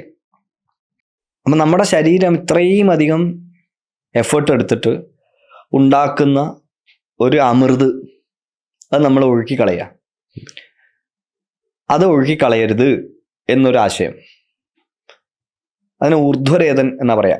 മേളിലേക്ക് രേതസ്സിനെ മുകളിലേക്ക് കൊണ്ടുപോവുക, താഴേക്ക് പോകുന്നതിന് മുൻപ് മുകളിലേക്ക് കൊണ്ടുപോവുക, എന്നിട്ട് അതിനെ ഓജസ്സാക്കി മാറ്റുക. ഇപ്പം അത് വലിയ ട്രെൻഡാണ്. ഇപ്പം നമ്മൾ പറയുന്ന സമയത്ത് ഇത് എന്തോ മമ്പോ ജമ്പോ ആണെന്ന് വിചാരിക്കും ആളുകൾ. ഇപ്പം അത് വലിയ ട്രെൻഡാണ്. നിങ്ങൾ വെറുതെ യൂട്യൂബിൽ സീമൻ റിട്ടൻഷൻ എന്ന് അടിച്ചു നോക്കൂ. ഇന്ത്യക്കാരൊന്നുമല്ല, ഭാരതീയ വിശ്വാസപ്രകാരമല്ല പറയുന്നത്. ലോകം മുഴുവനുള്ള ധാരാളം ആളുകൾ സീമൻ റിട്ടൻഷനെ പ്രൊമോട്ട് ചെയ്തുകൊണ്ടിരിക്കുകയാണ്. രതി വേണ്ട എന്നല്ല പറയുന്നത്, സീമൻ കളയരുതെന്നാണ് പറയുന്നത്. അത് വലിയ ശക്തിയായിട്ട് പറഞ്ഞുകൊണ്ടിരിക്കുകയാണ്. മെൻ്റൽ ക്ലാരിറ്റി തരും, ഒരുപാട് കാര്യങ്ങൾ പറഞ്ഞുകൊണ്ടിരിക്കുകയാണ്.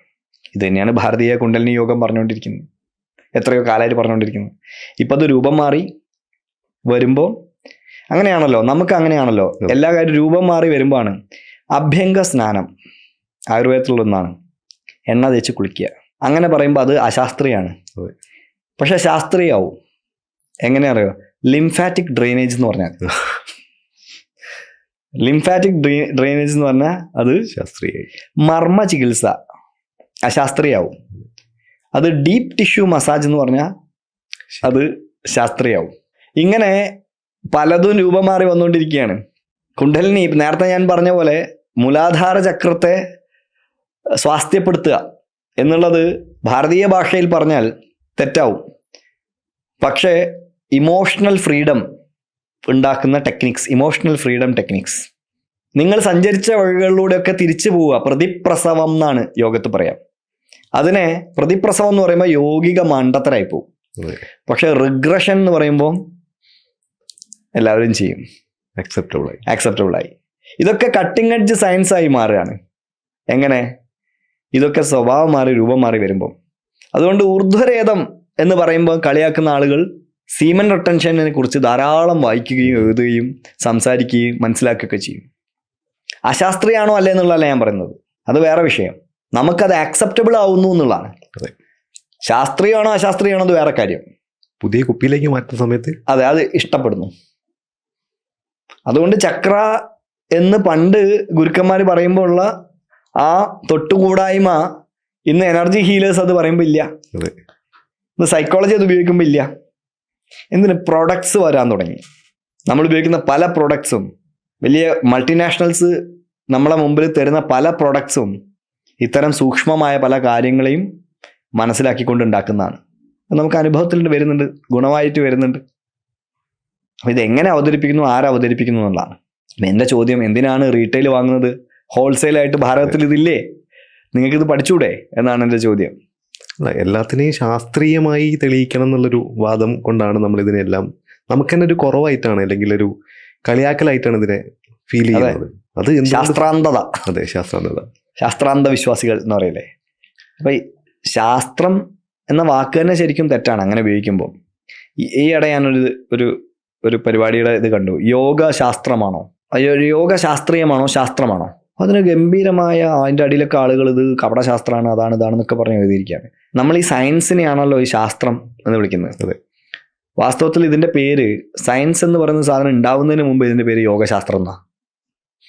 സയൻസ് എന്ന് വിളിക്കുന്നതിന് മുൻപ് ഇതിന് യോഗ സയൻസ് എന്നല്ല വിളിച്ചത്, യോഗശാസ്ത്രം. അതെ, സാങ്ഖ്യശാസ്ത്രം, യോഗശാസ്ത്രം എന്നൊക്കെയാണ് വിളിച്ചുകൊണ്ടിരുന്നത്. അപ്പൊ ഇത് ശാസ്ത്രമാണ്, ശാസിക്കപ്പെട്ടത് കൊണ്ടാണ് ശാസ്ത്രം. യോഗയുടെ തുടക്കത്തിലുള്ള യോഗസൂത്രത്തിന്റെ ആദ്യത്തുള്ള എന്താ? അധ യോഗാനുശാസനം. ഇത് യോഗയുടെ ശാസനമാണ്, ശാസിക്കപ്പെട്ടത് തന്നെയാണ് ശാസ്ത്രം എന്ന് വിളിക്കുക. ഇപ്പോൾ ഉദാഹരണത്തിന് വിഷ്ണു എന്നാണ് പേര്. വിഷ്ണു ഒരു സ്ഥലത്ത് താമസിക്കുക.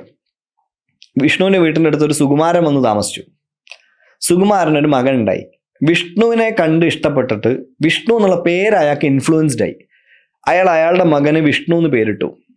എന്നിട്ട് അയാൾ പറയാണ്, അതല്ല വിഷ്ണു, ഇതാണ് വിഷ്ണു എന്ന് പറയുന്നത് പോലെയാണ് ഏതോ കാലമായിക്കൊണ്ട് മോക്ഷശാസ്ത്രം എന്നും അദ്വൈത ശാസ്ത്രം എന്നും സാങ്ഖ്യശാസ്ത്രം എന്നും ഒക്കെ വിളിച്ചുകൊണ്ടിരുന്ന ഇതിനെ, ഇതല്ല ശാസ്ത്രം, ഫിസിക്സും കെമിസ്ട്രിയും ബയോളജിയാണ് ശാസ്ത്രം എന്ന് പറയുന്നത്.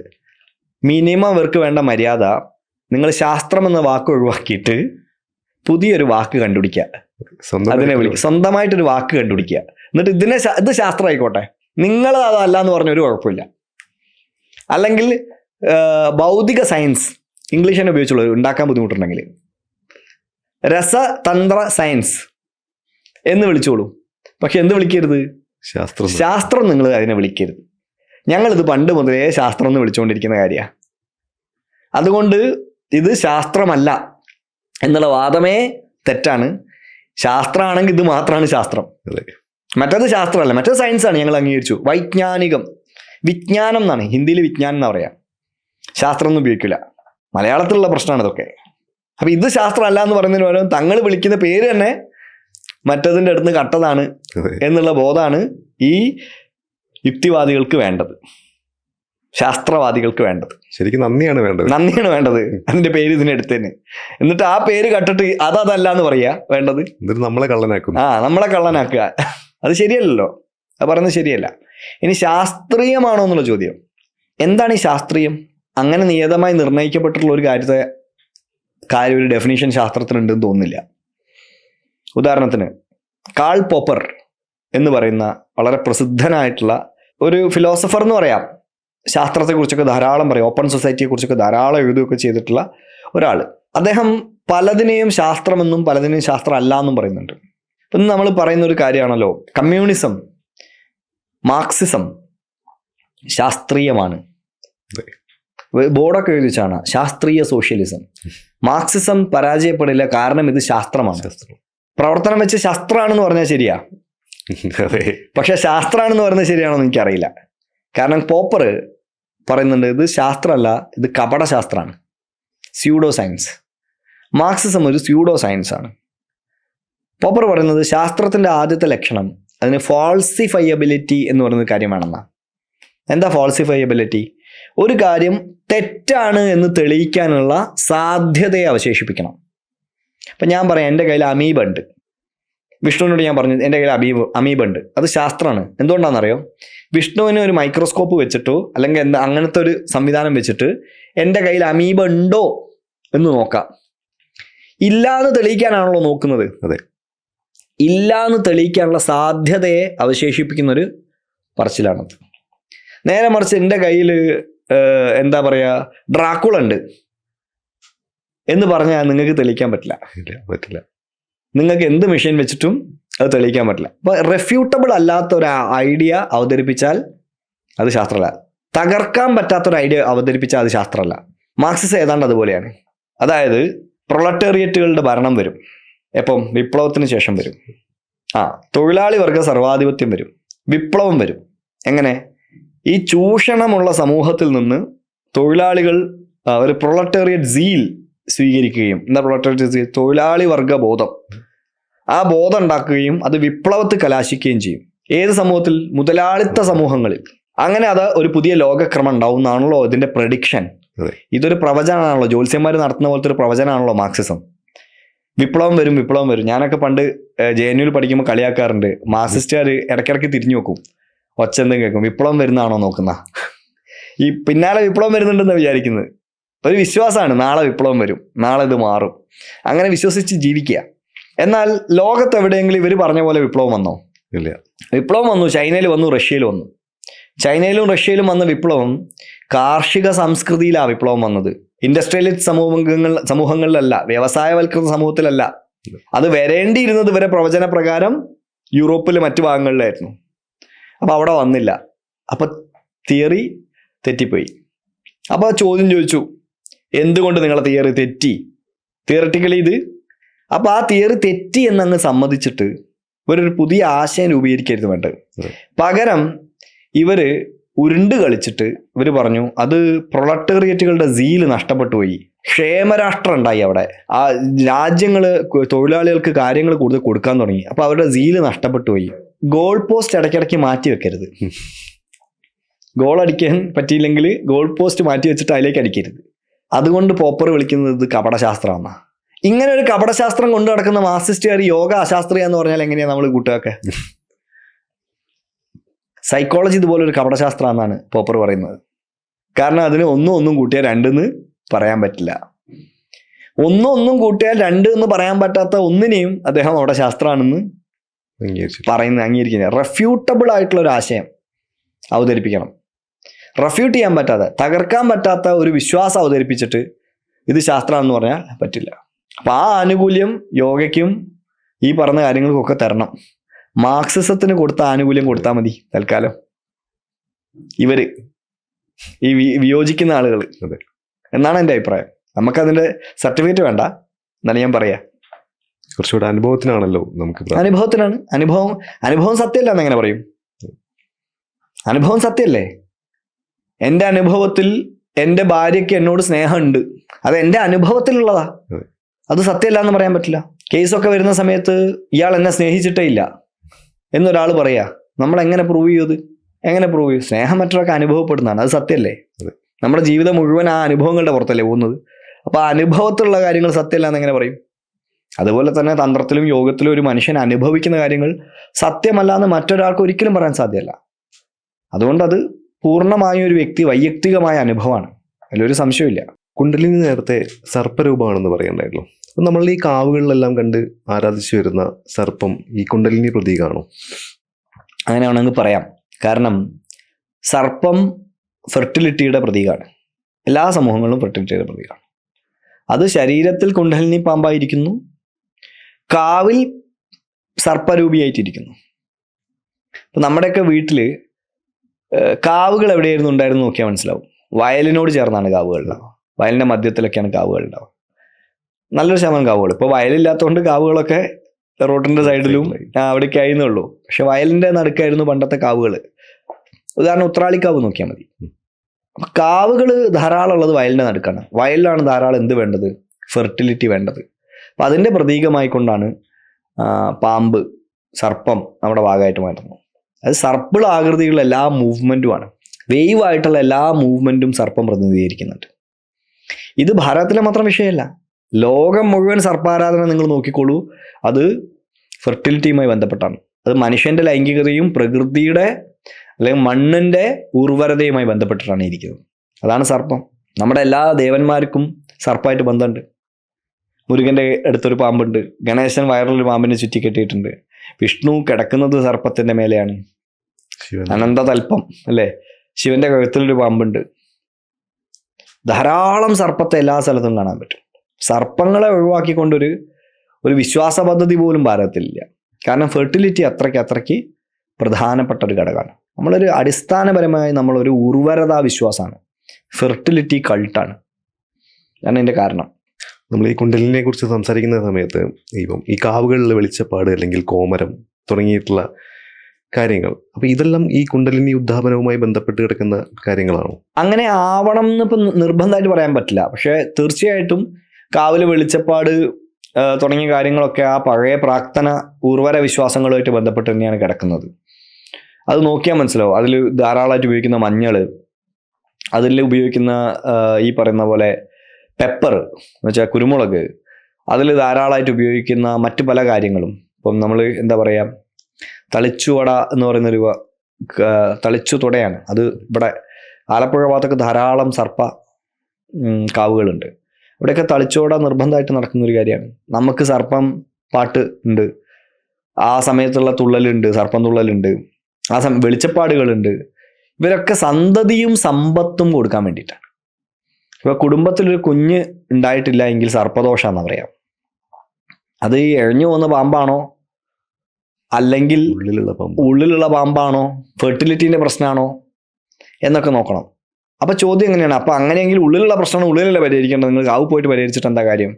അത് ഭാരതത്തിന്റെ ഏറ്റവും അടിസ്ഥാനപരമായ വിശ്വാസമാണ്. അവിടെ എന്താണുള്ളത് അത് തന്നെയാണ് ഇവിടെയുള്ളത്. അവിടെ റിഫ്ലക്ട് ചെയ്യുന്നത് ഇവിടെ റിഫ്ലക്ട് ചെയ്യും, ഇവിടെ റിഫ്ലക്ട് ചെയ്യുന്നത് അവിടെ റിഫ്ലക്ട് ചെയ്യും. അത് നമ്മുടെ അടിസ്ഥാനപരമായ ഒരു ബോധ്യമാണ്. അതുകൊണ്ട് അകത്ത പാമ്പിനെ നേരെയാക്കാൻ പുറത്തെ പാമ്പിനെ നേരെയാക്കും. അകത്ത പാമ്പിനെ ഉള്ളിലേക്ക് പോയി നോക്കാൻ പറ്റില്ലല്ലോ, അപ്പോൾ പുറത്തെ പാമ്പിനെ നേരെയാക്കും. ഈ കുണ്ടലിനി ഉയർച്ചയുടെ സമയത്ത് ബോധത്തിനാണോ ഉയർച്ച ഉണ്ടാവുന്നത്, അല്ലെങ്കിൽ നമ്മുടെ മനസ്സിൽ സംഭവിക്കുന്ന കാര്യമാണോ, അല്ലെങ്കിൽ നമ്മുടെ ശരീരത്തിന് സംഭവിക്കുന്ന ഒരു കാര്യമാണോ? മനസ്സുമായി ബന്ധപ്പെട്ടല്ല, അത് മാനസികമായിട്ടാണ് തുടങ്ങുമെങ്കിൽ പോലും അത് മനസ്സായി ബന്ധപ്പെട്ടല്ല, അത് ബോധവുമായി ബന്ധപ്പെട്ട കാര്യമാണ്. ബോധം തന്നെയാണ് അതിൻ്റെ ഉയർച്ചയിൽ കാരണമാവുന്നതും ബോധത്തിൻ്റെ ഉയർച്ചയാണ്. ബോധം പല പല തട്ടുകളിലൂടെയുള്ള സഞ്ചാരഗതി എടുക്കുകയാണ് ചെയ്യുന്നത്.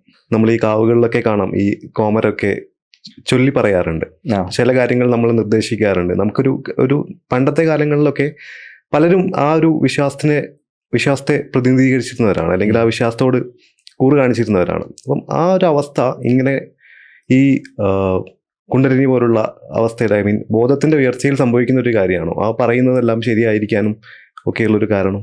ആളുകൾ അവർ വെളിച്ചപ്പാട് തുള്ളി പറയുന്നത് ശരിയാവാം. അതെ. അത് സൂക്ഷ്മമായിട്ട് നോക്കിയാൽ എനിക്ക് വളരെ താല്പര്യം ഉണ്ടായിരുന്ന ഒരു വിഷയമാണത്. സൂക്ഷ്മമാക്കി നോക്കിയാൽ 4 തരത്തിലുള്ള അവസ്ഥകൾ ഒരു വെളിച്ചപ്പാടിന് സാധാരണ എനിക്ക് കാണാറുണ്ട്. ഒന്ന്, വോളണ്ടറി ആയിട്ടുള്ള ചാട്ടം. വോളണ്ടറി ആയിട്ടുള്ള ചാട്ടം എന്ന് പറഞ്ഞാൽ അവർ മനഃപൂർവ്വം ചാടുന്നത്. മനഃപൂർവ്വം ഒരു പ്രവർത്തനം ഇങ്ങനെ ഒരേ ഋത്തമ്മിൽ ആവർത്തിച്ചുകൊണ്ടിരിക്കുക. അത് നിങ്ങൾക്കും ചെയ്യാവുന്നതാണ്.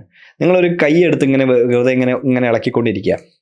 ഒരേ ഋത്തമ്മിലാണ് നമ്മൾ ഇങ്ങനെ ഇളക്കുന്നത് എങ്കിൽ ആ ഋത്തം കുറച്ച് കഴിയുമ്പോൾ ഓട്ടോമാറ്റിക് ആവും. നമ്മളെ കൺട്രോളിൽ നിന്ന് ഈ കൈ മാറും. പിന്നെ കൈ ഇങ്ങനെ ഓട്ടോമാറ്റിക്കായി ഇളകിക്കൊണ്ടിരിക്കും. നമ്മുടെ കൺട്രോൾ അത് ഇൻവോളണ്ടറി ആക്ഷനിലേക്ക് മാറും. ആ ഇൻവോളണ്ടറി ആക്ഷൻ ഇരിക്കുമ്പോൾ നമുക്കൊരു അത്ഭുതം ഉണ്ടാവും. നമ്മളെ ഉദാഹരണത്തിന് ശയനപ്രദക്ഷിണം ചെയ്താൽ മതി. ഒറ്റ ഉരുളല്ലേ നമ്മൾ ഉരുളുള്ളൂ, പിന്നെ എങ്ങനെ ഉരുണ്ടങ്ങ് പോവാണ് അല്ലേ? അത് ഓട്ടോമാറ്റിക്കായി മാറുക.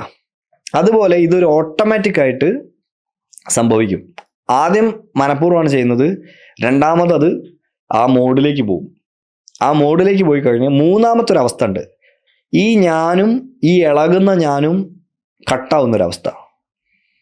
അതൊരു ഫ്ലോട്ടിങ് സ്റ്റേജാണ്. അപ്പോൾ അവരുടെ കണ്ണ് നോക്കിയാൽ മതി. ഞാനൊരു ഫോട്ടോ പണ്ട് കാണിച്ചു തന്നിട്ടുണ്ട്. കൊടുങ്ങല്ലൂർ ഒരു പെൺകുട്ടി ഉറയുന്ന ഫോട്ടോ, ഒരാളെടുത്ത ഫോട്ടോ ആണ്. മനു കടക്കോടൻ എന്ന് പറഞ്ഞിട്ടുള്ള ഒരാളെടുത്ത ഫോട്ടോ. ഞാൻ എൻ്റെ ഒരു ബുക്കിന് കവർ ഫോട്ടോ ആയിട്ടാണ് ചോദിച്ചിരുന്നു. ആ ഫോട്ടോയിൽ ആ കുട്ടിയുടെ കണ്ണ് ഇങ്ങനെ മറയുന്നുണ്ട്. കണ്ണ് മറയുക, കണ്ണ് പുറകോട്ട് ഇങ്ങനെ മറയുക, അല്ലെങ്കിൽ കണ്ണ് ഒരേപോലെ ആവുക, ഡയലേറ്റഡ് ആവുക. ഇൻടോക്സിക്കേഷൻ ഉണ്ടാവുമാണ്. എന്തെങ്കിലും ഇൻടോക്സിക്കേഷൻ, എന്തെങ്കിലും ലഹരി അകത്ത് ചെല്ലുമാണ്, അല്ലെങ്കിൽ വിഷം കാരണം. ഇങ്ങനെയൊക്കെ ആകുമ്പോൾ കണ്ണ് വലുതാവുക. മദ്യപിക്കുന്ന സമയത്ത് ആളുകൾക്ക് അനുഭവം ഉണ്ടാവും, കണ്ണ് വലുതാവും. സൈക്കോഡെലിക് ആയിട്ടുള്ള എന്തെങ്കിലും വസ്തുക്കൾ ഉപയോഗിക്കുമ്പോൾ കണ്ണ് വലുതാവും, ഡയലേറ്റഡ് ആവും. അതുകൊണ്ടാണ് കൂടുതൽ കാര്യങ്ങൾ കാണും, വെളിച്ചം കൂടുതൽ ഉള്ളോട്ടെടുക്കും, ആക്റ്റീവായിരിക്കും. ഇത് കണ്ണിങ്ങനെ ഡയലേറ്റഡ് ആവും. സൗന്ദര്യം കാണുമ്പോൾ ഡയലേറ്റഡ് ആവും. ഉള്ളിൽ എന്തോ ഒരു ന്യൂറോ കെമിക്കൽ മാറ്റം ഉണ്ടാവുന്നുണ്ട്. കണ്ണ് ഡയലേറ്റഡ് ആയിരിക്കുകയാണ്. ആ സമയത്ത് തൊട്ട മുമ്പിൽ വന്ന് നിൽക്കുന്ന ഒരാളും അവരുമായിട്ട് അവർക്ക് ഭേദമില്ലാത്തായിട്ട്, അവരും ഇല്ല അയാളും ഇല്ല. അയാളുടെ മനസ്സിൽ കാണുന്ന കാഴ്ചകളാണ് പറയുന്നത്. പക്ഷെ അത് ചിലപ്പോൾ നിങ്ങളുടെ മനസ്സിൽ കാണുന്ന കാഴ്ചകളായിരിക്കും. നമ്മുടെ ഉള്ളാണ് കാണുന്നത്. അത് അവർ അറിഞ്ഞുകൊണ്ട് ചെയ്യുന്നതല്ല, പക്ഷെ അവരത് പറയുന്നത് ശരിയായിരിക്കും. എനിക്കത് നേരിട്ട് അനുഭവം ഉണ്ടായിട്ടുണ്ട്. ഞാൻ തന്നെ ചെയ്തത് എനിക്ക് അനുഭവം ഉണ്ടായിട്ടുണ്ട്. പക്ഷെ അത് നമ്മുടെ കൺട്രോളിലല്ല. നമുക്കതിൻ്റെ അകത്ത് യാതൊരു ഒരു വിശ്വാസമോ അല്ലെങ്കിൽ നമ്മൾ ചെയ്താണെന്നുള്ള ഒരു വിശ്വാസമില്ല. അത് കേട്ട പല ആൾക്കാരും പിന്നെ പറയും അങ്ങനെ പറഞ്ഞല്ലോ എന്ന്. നമുക്കത് ഓർമ്മ പോലും ഉണ്ടാവില്ല. ചില സമയത്ത് അടുത്ത് വരുന്ന സമയത്ത് വളരെ സിങ്ക് ആവും. അത് എന്തിനാപ്പോൾ അങ്ങനെയൊക്കെ പറയുന്നത്? ഇതിനെ ഡീമിസ്റ്റിഫൈ ചെയ്ത് സംസാരിക്കും. ഇതിനെ വല്ലാതെ കട്ടിയാക്കേണ്ട ആവശ്യമില്ല. നല്ല സ്നേഹത്തിലിരിക്കുന്ന കമിതാക്കൾ പരസ്പരം ഹൃദയബന്ധത്തോടെ ഇരിക്കുമ്പോൾ മറ്റേ ആൾ പറയാൻ പോകുന്ന കാര്യം ഇയാൾ ആദ്യം പറയും. അപ്പോൾ ഞാനിപ്പോൾ വിചാരിച്ചുള്ളത് പറയാൻ. അടുത്തുപോലെ ഇരിക്കണ്ട, മെസ്സേജ് അയച്ചാൽ മതി. മെസ്സേജ് അയക്കുമ്പോൾ പറയും ഞാനിത് പറയാൻ പോയതാണ്, നിങ്ങൾക്ക് തന്നെ മനസ്സിലായി. ഞാൻ രണ്ടുപേരും ഒരേപോലെ സിങ്ക് ചെയ്യും. നമ്മളിപ്പം വിളിക്കാനിരുന്നേ ഉള്ളൂ എന്നൊക്കെ പറയും. അപ്പോൾ വിളിക്കാനിരുന്നേ ഉള്ളൂ, ഞാൻ ഇപ്പോൾ ഓർത്തേ ഉള്ളൂ, ഡയലി ആയിരുന്നു അപ്പോഴാണ്. അതെന്താ കാരണം? അതിൻ്റെ കാരണം ഒരു സിങ്ക്രോണിറ്റി ഉണ്ടാവുന്നുണ്ട്, ഒരു ഏകമാവുന്നുണ്ട് അവരുടെ ഹൃദയം. അത് വെളിച്ചപ്പാട് തുള്ളുമ്പോൾ വരും. അത് കഴിഞ്ഞിട്ട് അയാൾ തിരിച്ച് മടങ്ങി, 4ാമത്തെ അവസ്ഥയിൽ അയാൾ തിരിച്ച് മടങ്ങി ഈ പഴയ അവസ്ഥയിലേക്ക് വരും. ആ ഒരു കാവിലെ ഒരു പരിപാടിയാണെങ്കിൽ അതിങ്ങനെ ഈ ഫ്ലോട്ടിങ് നടന്നുകൊണ്ടേയിരിക്കും. ആ വേവിൽ ഏത് ക്രസ്റ്റിലാണോ നിങ്ങൾ പോയിട്ട് ഇത് ചോദിക്കുന്നത് അതുപോലെ ഇരിക്കും നിങ്ങളുടെ കാര്യം അയാൾ പറയുന്നത്. ചില കാര്യങ്ങളൊക്കെ ചിലപ്പോൾ അയാൾ ഇതുപോലെ പറയും. ഞാൻ അതിൻ്റെ എല്ലാ ആധ്യാത്മികതയും മാറ്റി വെച്ചിട്ട് അതിൻ്റെ മാനസികവും സൈക്കോളജിക്കലായിട്ട് അതിനങ്ങനെ ഒരു ഫെനോമിനൻ ആണതെന്ന് പറയാൻ വേണ്ടിയാണ് പറയുന്നത്. ഈയിടെ ഏതൊരു പ്രധാനപ്പെട്ട ഒരു സയൻസ് മാഗസിനിൽ ടെലിപ്പതി സത്യമാണ് എന്നുള്ള ഒരു പഠനം വായിച്ചു. അപ്പം അതിനെക്കുറിച്ച് ധാരാളം പഠനങ്ങൾ നടന്നുകൊണ്ടിരിക്കുക. ബ്രെയിൻ ചില സമയങ്ങളിൽ തീറ്റാവസ്ഥ എന്നൊക്കെ പറയും, തീറ്റാവസ്ഥയിലേക്ക് പ്രവേശിക്കുന്ന സമയത്ത് ചില വേവുകൾ, ചില തരംഗങ്ങൾ ഉണ്ടാക്കുന്നുണ്ട് അത്രേ. അതിന് 1000 കിലോമീറ്റർ ചുറ്റളവ് സഞ്ചരിക്കാൻ പറ്റുമെന്ന് പറയുന്നത്. അതിനെ പിടിച്ചെടുക്കാൻ പാകത്തിനുള്ള ഒരു അവസ്ഥയിലാണ് മറ്റേ ബ്രെയിൻ. ട്രാൻസ്മിറ്ററും ഒരു റിസീവറും ആയിട്ടാണ് രണ്ടും പ്രവർത്തിക്കുന്നത് എങ്കിൽ അത് തമ്മിൽ സിങ്ക് ആവും. എത്രയോ കാലങ്ങൾക്ക് മുമ്പ് പരിചയമുള്ള ഒരു സുഹൃത്തിനെ ചിലപ്പോൾ നമ്മൾ 2 ദിവസമായിട്ട് ഓർക്കുകയും അയാൾ പെട്ടെന്ന് നമ്മൾ വിളിക്കുകയും ചെയ്യും, അയാൾ നമ്മളെ വിളിക്കുകയും ചെയ്യും. നമ്മളതൊക്കെ ആകസ്മികതകളായിട്ടാണ് പലപ്പോഴും കണക്കാക്കുന്നത്. പക്ഷെ അല്ല എന്നാണ് ഇപ്പോൾ പറയുന്നത്. അതിൻ്റെ അകത്ത് ചെറിയ ചില കമ്മ്യൂണിക്കേഷൻസ് ഉണ്ട് എന്ന് പറയുന്നു. അത് ശാസ്ത്രീയമായിട്ട് പറയാണ്. ഭാരതീയത പ്രകാരം അതുണ്ട്. പരഹൃദയജ്ഞാനവും വേറെ ആളെ ചിന്തിപ്പിക്കലും സ്വപ്നത്തിൽ യാത്ര ചെയ്യലും ഒക്കെ ഉണ്ട്. മന്ത്രങ്ങളൊക്കെ ഉണ്ടല്ലോ അങ്ങനെ. സ്വപ്നത്തിൽ വേറെ ആളുടെ സ്വപ്നത്തിൽ പോകാനൊക്കെ പറ്റുന്ന മന്ത്രങ്ങളുണ്ട്. അതൊക്കെ ചെയ്യാറുണ്ട് ഭാരതത്തിൽ എന്ന് പറയുന്നു. ഇപ്പം അത് ശാസ്ത്രം അതിന് ആ വഴിക്ക് ചിന്തിക്കുന്നു. കോൺഷ്യസ്നെസ്സിനെ കുറിച്ച് പഠിച്ചുകൊണ്ടിരിക്കുന്നു. ബോധം നമ്മുടെ കയ്യിൽ നിൽക്കുന്ന ഒരു സാധനമല്ല, അത് കുറച്ചും കൂടി പുറത്തേക്ക് വ്യാപിക്കുന്നുണ്ട്. എന്നൊക്കെ മനസ്സിലാക്കാൻ തുടങ്ങിയിരിക്കുന്നു, ശ്രമിക്കുന്നുണ്ട്. വൈകിയാണെങ്കിലും വരുന്നുണ്ട്. അതെ, വൈകിയാണെങ്കിലും സംഭവിക്കും. അത് സംഭവിച്ചേ പറ്റൂ. അല്ലെങ്കിൽ ഇപ്പോൾ ധാരാളം പഠനങ്ങൾ, ഞാൻ പറഞ്ഞത് ഏതോ ഒരു മാഗസിനിലല്ലോ, ഒരു സയൻസ് മാഗസിനിലാണ്. സയൻസ് തന്നെയാണോ എന്ന് എനിക്ക് സംശയമുണ്ട്. വളരെ പ്രധാനമായിട്ട് ഇനി ഒന്നും വേണ്ട, ടെലിപ്പതിയെക്കുറിച്ച് നിംഹാൻസ് ഹോസ്പിറ്റൽ കേന്ദ്രീകരിച്ച് പഠനങ്ങൾ നടന്നത് നിങ്ങൾക്ക് പീർ റിവ്യൂഡ് ആർട്ടിക്കിളായിട്ട് വായിക്കാൻ പറ്റും. പീർ റിവ്യൂഡ് ആർട്ടിക്കിൾ. ശാസ്ത്രക്കാർക്ക് വേണ്ടി പറയാ, വെറുതെ എന്തോ മമ്പോ ജമ്പോ അല്ല. പീർ റിവ്യൂഡ് ആയിട്ടുള്ള ആർട്ടിക്കിൾസ് ആയിട്ട് ടെലിപ്പതി സത്യമാണോ അല്ലേ എന്നൊക്കെയുള്ള പഠനങ്ങൾക്ക് ശ്രമിക്കുന്നു. ലോകം മുഴുവൻ ഇത്തരം പഠനങ്ങൾ നടക്കുന്നുണ്ട്, നിത്യേന നടക്കുന്നുണ്ട്. അപ്പോൾ അവർ തീർച്ചയായിട്ടും കമ്മ്യൂണിക്കേറ്റ് ചെയ്യുന്നത് ഇതിനെക്കുറിച്ച് ആദ്യം സംസാരിച്ച ആരൊക്കെയാണ്? ടാറ്റ ഇൻസ്റ്റിറ്റ്യൂട്ട് കോടിക്കണക്കിന് രൂപ, എനിക്ക് നേരിട്ട് അറിയാവുന്ന കാര്യമാണ്, ബോധകേന്ദ്രീകൃതമായ പഠനങ്ങൾക്ക് മാറ്റിവെച്ചു. കോൺഷ്യസ്നസ് ഇൻ കാശ്മീർ ജൈവിസം മാറ്റിവെച്ചു, ഫണ്ട് കൊടുത്തു. എന്തിനാ അങ്ങനെ ഫണ്ട് കൊടുക്കുന്നു? ഫണ്ടമെൻ്റൽ സയൻസിലും റിസർച്ചിലും കോൺഷ്യസ്നസ് ഒരു പ്രധാനപ്പെട്ട കാര്യമായി വരുമ്പോൾ അതിനെക്കുറിച്ച് പണ്ട് ആരൊക്കെയാണോ പറഞ്ഞത് അവർ പറഞ്ഞത് കേൾക്കാൻ ഇവർ ശ്രമിക്കുന്നു. ഭാരതീയത്തിന് അംഗീകരിക്കുകയാണ്, അതുപോലെ വരികയാണെന്നുള്ള ലോജിക്കൊന്നും ആരും അംഗീകരിക്കേണ്ട. പക്ഷേ ഇതിനെക്കുറിച്ച് മുമ്പേ ഒരാൾ പറഞ്ഞിട്ടുണ്ട്, അവരെന്താ പറഞ്ഞത് നോക്കുമല്ലോ, അത് നോക്കാൻ ശ്രമിക്കുന്നുണ്ട് എന്നുള്ളത് വളരെ പ്രധാനപ്പെട്ട കാര്യമാണ്. ഈ ടെലിപ്പതി പോലെ തന്നെ മറ്റൊരു കാര്യമാണല്ലോ ഈ മെൻ്റലിസ്റ്റുകളൊക്കെ നമ്മളുടെ മനസ്സ് വായിക്കുക, നമ്മൾ മനസ്സിൽ ആഗ്രഹിക്കുന്ന അല്ലെങ്കിൽ വിചാരിക്കുന്ന കാര്യം അവർ പറയുക. ഇതൊക്കെ ഇങ്ങനെ ഈ തലത്തിൽ തന്നെ വർക്ക് ചെയ്യുന്ന കാര്യങ്ങളാണോ? അനുഭവത്തിൽ കാഴ്ചയിൽ അങ്ങനെയാണ് അത്. അതുകൊണ്ടാണല്ലോ മറ്റൊരാളുടെ മനസ്സിൽ സൂക്ഷിച്ചിരിക്കുന്ന ഒരു കാര്യം ഒരാൾ പറയുമ്പം നമ്മൾ വിചാരിക്കുന്നത് ലോകത്തെ ഏറ്റവും സേഫസ്റ്റ് ലോക്കർ നമ്മുടെ ഹൃദയമാണെന്നാ. അതൊരാൾ കുത്തി തുറന്നിട്ട് അതിൻ്റെ അകത്തുള്ള കാര്യങ്ങൾ പറയുകയാണല്ലോ മെൻ്റലിസ്റ്റുകൾ ചെയ്യുന്നത്. പക്ഷെ മെൻ്റലിസ്റ്റുകളോട് സംസാരിച്ചാൽ അവരുടെ സീക്രട്സ് റിവീൽ ചെയ്തില്ല എങ്കിൽ പോലും അവർ പറയുന്നൊരു കാര്യമുണ്ട്, ദർ ഇസ് നത്തിങ്, എന്താ പറയുക, സൂപ്പർ നാച്ചുറൽ ഇൻ ഇറ്റ്. ഒന്നും അതീന്ദ്രിയായിട്ടില്ല. അപ്പം മെൻ്റലിസം എന്താണ് ചോദ്യം? മെൻ്റലിസം എന്ന് പറഞ്ഞാൽ mentalism is psychology combined with technology and magic ആണ്. മാജിക് എന്ന് പറഞ്ഞാൽ നമ്മൾ കാണിക്കുന്ന മെസ്മറിസം അല്ല ഞാൻ പറയുന്നത്, സാധാരണ മാജിക്. അപ്പം മജിഷ്യൻസ് ആണ് ഒരുപാട് മെൻ്റലിസ്റ്റുകളായത്. അപ്പം മാജിക്കാണ്, അതിനകത്തൊരു വിസ്മയത്തിൻ്റെ എലമെൻ്റ് ആണുള്ളത്. അപ്പം അവർ സൈക്കോളജിയും ടെക്നോളജിയും ഉപയോഗിച്ചുകൊണ്ട് അവരുദ്ദേശിക്കുന്ന ഒരു തലത്തിലേക്ക് നമ്മളെ കൊണ്ടുവരിക എന്നൊക്കെയാണ് ചെയ്തുകൊണ്ടിരിക്കുന്നത്. അതിൻ്റെ അകത്തൊരു ടെക്നിക്ക് ഉണ്ട്, എന്നാൽ ടെക്നോളജി എന്നുള്ള പറയാൻ കാരണം. നേരെ മറിച്ച് ഞാൻ നേരത്തെ പറഞ്ഞ ടെലിപ്പതി എന്ന് പറയുന്ന കാര്യം, ടെലിപ്പതി എന്ന വാക്കൊക്കെ ഒരു വളരെ റീസെൻ്റ് ആയിട്ടുള്ള വാക്കുകളാണ്. അതിനു മുമ്പ് പരഹൃദയജ്ഞാനം എന്നാണ് വിളിച്ചുകൊണ്ടിരുന്നത്, മറ്റൊരാളുടെ ഹൃദയത്തെ കുറിച്ചുള്ള അറിവ് കിട്ടുക. അപ്പം നിങ്ങൾ ചിലപ്പോൾ ശ്രദ്ധിച്ചിട്ടുണ്ടാവും, നിങ്ങൾ ചിലപ്പോൾ ഒരുമിച്ച് ഒരു യാത്ര പോവുകയാണ്. യാത്ര പോകുമ്പം ഒരു കാറിൽ 4 ആൾക്കാരുണ്ട്. ഈ 4 ആൾക്കാരും ഒരുപോലെ സംസാരിക്കും, പരസ്പര ആ വിഷയം തമ്മിൽ പറഞ്ഞിട്ടില്ലെങ്കിൽ പോലും. ചിലപ്പോൾ ശ്രദ്ധിക്കുന്ന ആളുകൾ അത്ഭുതപ്പെടും, ഞാൻ പറയാൻ പോകുന്ന കാര്യമാണല്ലോ ഇയാൾ പറഞ്ഞു തുടങ്ങുന്നത്. ചിലപ്പോൾ ഒരേ പാട്ട് നമ്മൾ മൂളും, ഇങ്ങനെയൊക്കെ ഉണ്ടാവാറുണ്ട്. ഞാൻ മനസ്സിൽ പാടുന്ന പാട്ടായിരിക്കും അയാൾ പാടുന്നത്, പുറത്ത് പാടുന്നത്. അപ്പം എന്തോ ഒരു തരം കമ്മ്യൂണിക്കേഷൻ അവിടെ ഉണ്ട്. അത് യെറ്റ് ടു പ്രൂഫ്, കുറച്ചും കൂടി അതിൽ പഠനങ്ങൾ ഉണ്ടാവേണ്ടതായിട്ടുണ്ട്. പക്ഷെ എന്തായാലും ഒരു കോമൺ സ്പേസിൽ നമ്മൾ ഒരുമിച്ച് യാത്ര ചെയ്യുന്ന സമയത്ത് നമ്മുടെ ഒരു ഫീൽഡ് ഒന്നാവുകയും നമ്മുടെ മനസ്സൊന്നാവുന്ന ഒരു ഫിനോമിനൻ ഉണ്ട് എന്ന് തന്നെ പറയണം. അനുഭവത്തിലുണ്ട്, എന്തായാലും ശാസ്ത്രത്തിൽ ഇനി അത് തെളിയിക്കേണ്ടതായിട്ടിരിക്കുന്നു. പതഞ്ജലി അദ്ദേഹത്തിൻ്റെ വളരെ പ്രസിദ്ധമായിട്ടുള്ള യോഗസൂത്രത്തിൽ 3-ാമത്തെ അധ്യായം പാദം, വിഭൂതി പാദം എന്ന് പറയാം. വിഭൂതി പാദത്തിൽ അദ്ദേഹം പരഹൃദയജ്ഞാനത്തെക്കുറിച്ച് പറയുന്നുണ്ട്. മറ്റൊരാളുടെ ഹൃദയത്തിൽ എന്ന് വെച്ചാൽ മനസ്സിൽ നിന്നർത്ഥം, സംയമം ചെയ്താൽ, സംയമം ഒരു വിദ്യയാണ്, സംയമനി എന്ന് പറയുന്നൊരു വിദ്യയാണ്. ആ വിദ്യ ധ്യാനം, ധാരണ, ധ്യാനം, സമാധി എന്നീ 3 കാര്യങ്ങളെ, അതാണ് അതിൻ്റെ ഓർഡർ. ധാരണ, ധ്യാനം, സമാധി. ഒരു വിഷയത്തെ നമ്മൾ നോക്കിക്കൊണ്ടിരിക്കുക, അതിൽ ഉറക്കുക, ധ്യാനത്തിലേക്ക് വഴുതി വീഴുക, ധ്യാനത്തിൽ നിന്ന് ആ വിഷയവുമായി നമ്മൾ മെർജാവുക, സമാധി. ഇത് ഒരുമിച്ചാവുന്ന സമയത്ത് തന്നെ സംയമനീ വിദ്യ എന്നാ പറയാം. അങ്ങനെ ഒരാളുടെ ഹൃദയത്തിൽ, അയാളുടെ മനസ്സിൽ നിങ്ങൾക്ക് സംയമനം ഉണ്ടാക്കാൻ പറ്റിയാൽ അയാൾ ചിന്തിക്കുന്ന എല്ലാം നിങ്ങൾക്ക് പറയാൻ പറ്റുമെന്ന് പതഞ്ജലി യോഗസൂത്രത്തിൽ പറയുന്നുണ്ട്. സംയമനി വിദ്യ വിശാലമായിട്ട് അതിൽ സംസാരിക്കുന്നുണ്ട്. ഈ വിഷയത്തിൽ മാത്രമല്ല, പല കാര്യങ്ങളിലും. ചന്ദ്രനിൽ സംയമനം ചെയ്താൽ താരാവ്യൂഹങ്ങളുടെ അതായത് നക്ഷത്രങ്ങളുടെ ഗതിവിഗതികൾ അറിയാൻ പറ്റും. ധ്രുവ പോളാർ സ്റ്റാറിൽ സംയമനം ചെയ്താൽ അതറിയാൻ പറ്റും. ചന്ദ്രനിൽ ചെയ്ത ഗ്രഹങ്ങളുടെ ഗതി അറിയാൻ പറ്റും. അങ്ങനെയൊക്കെ ഓരോന്നിനെ കുറിച്ചും പറയുന്നുണ്ട്.